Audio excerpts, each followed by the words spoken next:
What's up, everybody? Back here in the shop today. We're going to start working on the '08 LTZ again. I got a few parts in. I got the side clutch cover in. Let's see what else we got. We got some goodies here. We got our Wiseco timing chain in. We're going to try to get that in. And we got our piston rings in from Wiseco also. So what we're going to do today is we're going to get the '08 ready to go. We're going to take the clutch cover off, the clutch out. I got my tools in to help me take all that out. We're going to take the cylinder here, or the jug. It's in really good shape. We're just going to do a little fresh hone on it. Put some new cross hatches in it. So we'll take them, so them new rings will seat really good. And we'll go from there. We're going to take our time today. I'm a little rusty, I feel like, because I haven't worked on anything in a few days. But we're still waiting on the valves for the head here. And let's see, what else are we waiting on? I think we're waiting on a head gasket. But today I'm shooting to get the timing chain put in, and at least the rings and the cylinder jug back onto the bike. Until we wait on that head gasket, we can't torque nothing down until because the head and the cylinder jug here, they have 4 bolts in the top, so you can see the big holes right here in each corner. The head bolts on top of the jug, and then it's got like that long of bolts that go all the way through it, and it sandwiches them together, and they torque down. I can't remember the specs right off. I have to look it up in the service manual. I want to say it's about 60 to 75 pounds. But yeah, we're waiting on the head gasket and the valves and all that, and I think they're just still out in California chilling. The dual valve springs that we're putting in this machine is on its way. I think the last time I seen it, they was still in Iowa, where they're coming from Advantage Cycles. Other than that, we're about halfway. We got about half the parts that we need to get this thing halfway back together, which I'm kind of glad the stuff that I can continue on with came in like it should have. But the only thing that's really going to hold us up on this bike is going to be the valves that are still chilling out in California. I don't know what's taking them so long. I mean, I ordered them on the 28th, and they're still waiting shipment. But we'll see. Hopefully, we can get you some good footage here today and continue on our build on this '08 LTZ. We're one step closer to getting it back out on the trail and making the owner happy. We'll see what we can do. We'll see you. Alright, I'm going to show you what I got. I got some new tools in. We'll put the Yoo-hoos to the side. We'll put them down here in the fridge. It's always good to have something good to drink in your fridge. We'll let that thing cool off in there for a little bit. We got the flex hone here. This is what I'm going to use to bore out the factory jug there. Or not bore out, but I should say hone out the factory jug. I've used it a couple times. I let my buddy use it, and that seemed to work really good. I think this thing's about 60 bucks. So definitely can't afford to mess that thing up.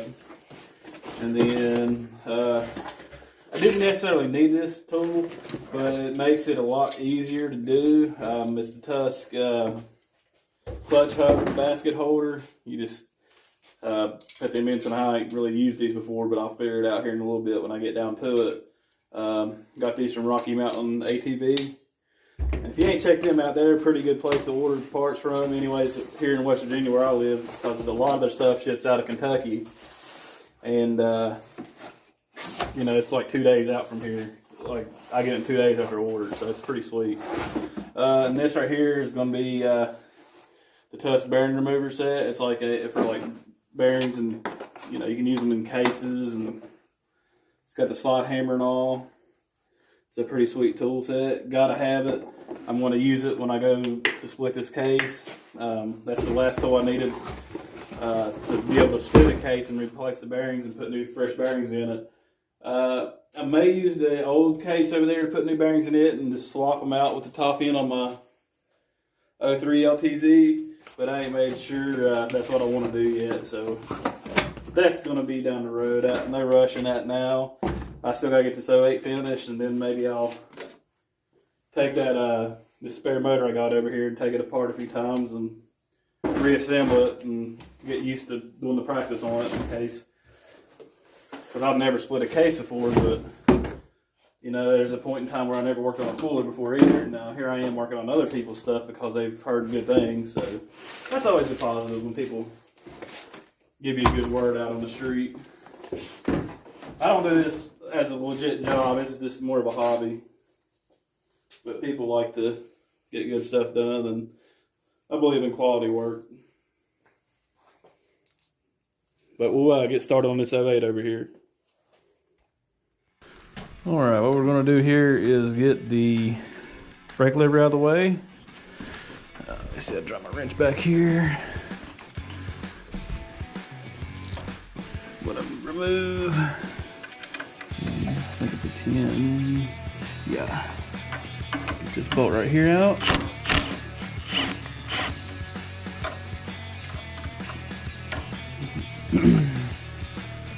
Let's see. Oop. Those together. Take that lever out. Let's see. Perhaps right there's a bolt right there too. That's probably gonna be a 12.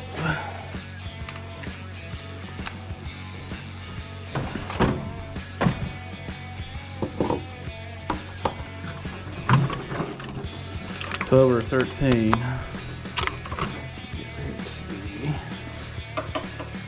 That's definitely bigger than the 12. Might even be a 14.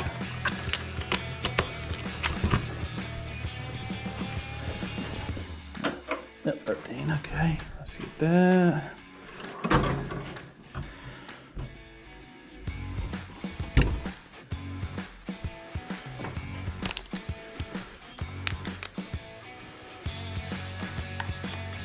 Probably going to speed this process up here in a little bit with some time lapse, but we'll get the party started here. That came off pretty easy. We'll have a couple springs back here. That's for the so it helps return the pedal back to its normal spot and also activate the brake light switch. We'll set that aside. That drops away and that should come out. Maybe we can get the springs without getting pliers. Yeah, there we go. Just let them guys hang out there. We'll put, actually we'll do this right here.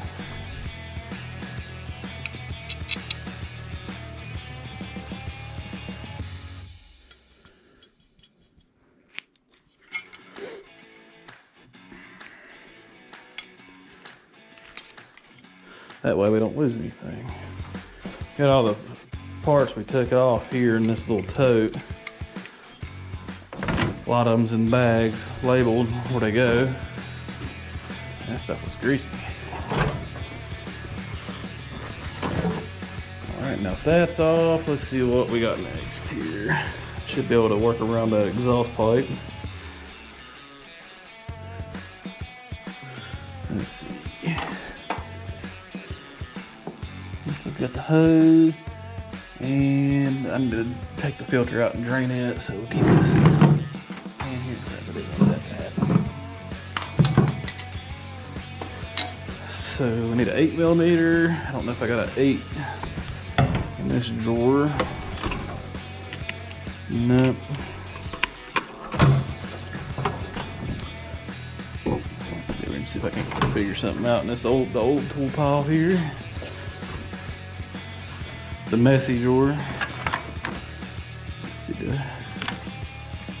look at there. I might as well leave it on that extension.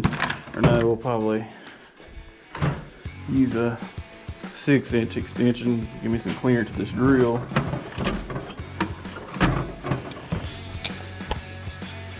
We'll go ahead and get this oil filter knocked out real quick.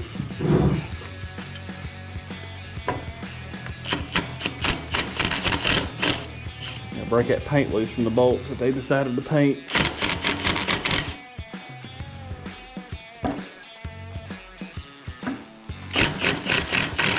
Yeah, that's no sense at all. Yeah, just as I figured. I need to tighten that back up a bit. Get a funnel here.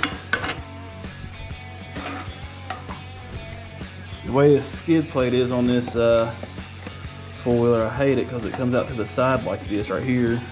And all your fluids just get caught in it and run up under the skid plate.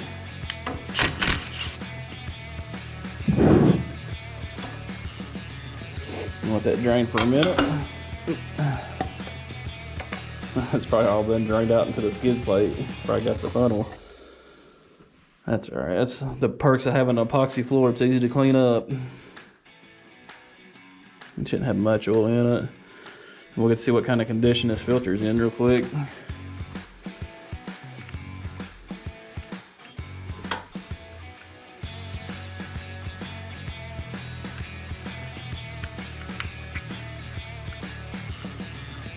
Hopefully it's been changed regularly. Set that down here. Hold on to these bolts and pull this little bitty guy out here. That's pretty dirty. We'll let that drain. Knock these bolts right here.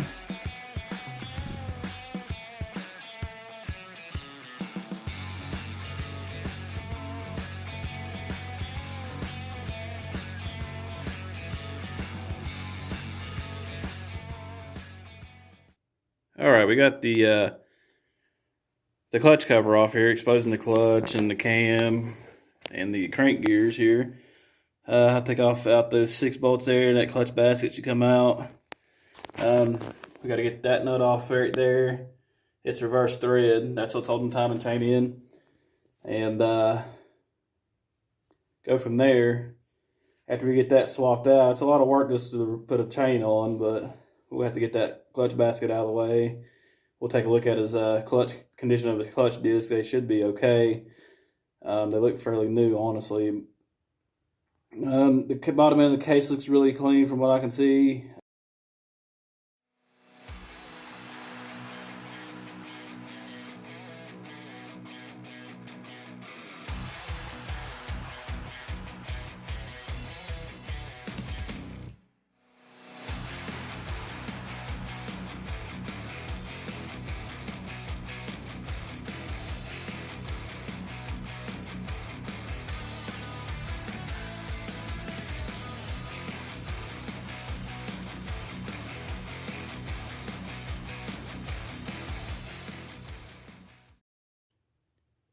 All right, looks like I got the clutch basket out. That's pretty easy. Got the timing chain out. As you can see, it was right here. We're ready to put the new one in. Yeah, it went fairly easy. The inside of this motor is really clean. The oil's a little dirty, but as far as like metal shavings or anything, it's pretty clean. The chain was stretched. The clutch looks like it's gotten a little bit of heat to it, but it looks pretty normal. We got it sitting right here on the floor. And then we got the clutch basket and springs and the timing tensioners and chain tensioners and gears and all that mess right there. But yeah, this thing's ready for new parts and be reassembled. So we'll get to that here in a minute. I think it might be time for a yoo-hoo break, but we'll chill out here for a minute and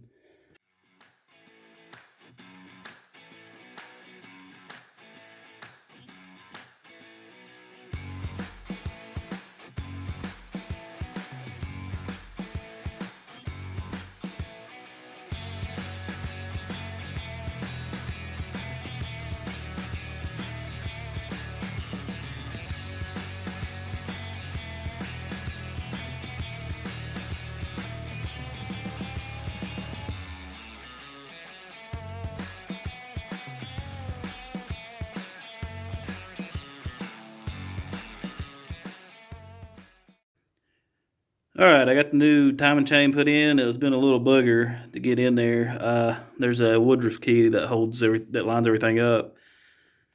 And had to fish the chain through and get everything lined up and in place. So now all we got really left to do is put the clutch basket and everything back in, and then put a new gasket on the case cover here and seal it up, and that part of the job will be done, and we'll move on next to the cylinder head, or the jug, I'm sorry. The cylinder jug there. You can see it just chilling there with the piston. We'll put new rings on it and go from there, but we're going to get that cylinder honed out and fresh set of rings on that piston. We'll get it slapped in there, and then we'll be waiting on the head parts, and then we'll be ready to get this thing together and out the door.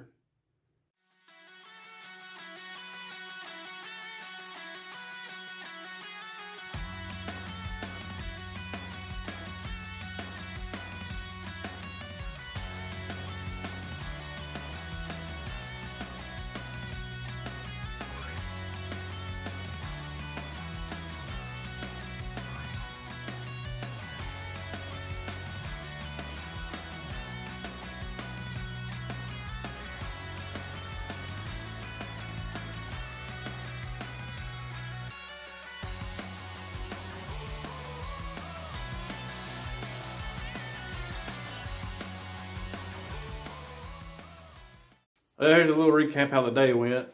I got the clutch side cover off of that bike. Got the timing chain swapped out. Looked at the clutch basket and clutch disc. They all look good in it. Put a fresh oil filter in it. We was honing out these cylinders with the ball hone, and as I was doing it and wiping it out, I didn't notice it. But it had a score mark in it from the piston rings. I guess it was the oil was getting washed away from the rings from all the fuel that was dumping because the choke was stuck. I called my friend. He's not sure if he's got the cylinder jug over at his house or his brother's house, as his brother has a DVX.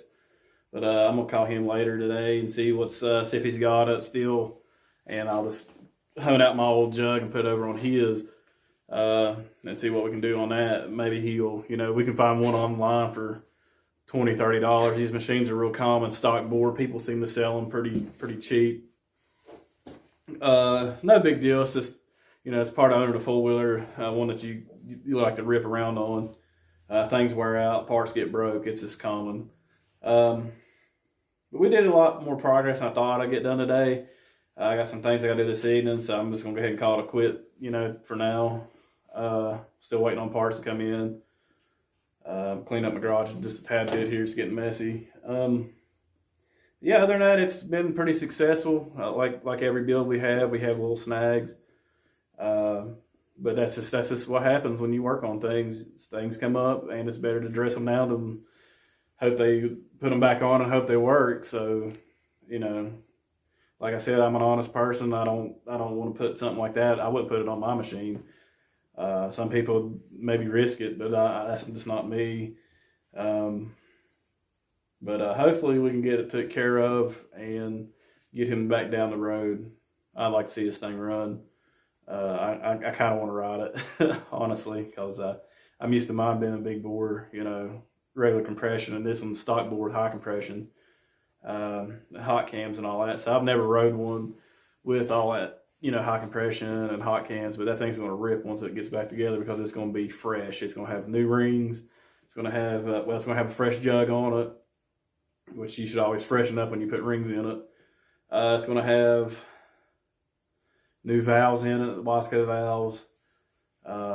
It's going to have the Suzuki DRZ springs in it, the dual springs.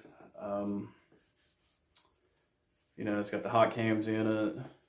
It's got a lot of work done to it, but it's gonna feel like a whole new machine to the owner when he gets it back, because I'm sure it ran like a turd when he had it. What it should run anyways. I mean, it still run pretty decent, I'm sure, but it is gonna be totally different. I got a good feeling. I know when mine was needing rings one time, it felt horrible because the compression was bad. I rode it the rest of that day, and then I swapped and put a big bore kit on it. I swapped and put just a cheap big bore kit on it, and I put, a Numera kit on it, which it wasn't a bad kit. It's a 434 kit, and that's what I used for a while. Then that one needed rings, and I was like, well, I'm gonna get a better piston. That piston's actually fairly heavy compared to the Calero piston I have in mind. If you're looking to get into like a big bore, the Numera kit, I mean, it's a good kit for for like $300. I used the jug that came with it, and I just put in a Calero piston in it, and man, you talk about a big different sound, everything. It's like a fourth of the weight of the Numera piston. But Other than that, we'll call it quits today. Hopefully we'll see you again shortly. I should have some more parts in here later this week, and we'll see what we can do about the jug. See if we can get him one in, see what he wants to do with it. But thank you for watching. We'll see you next time here at the Z Shop.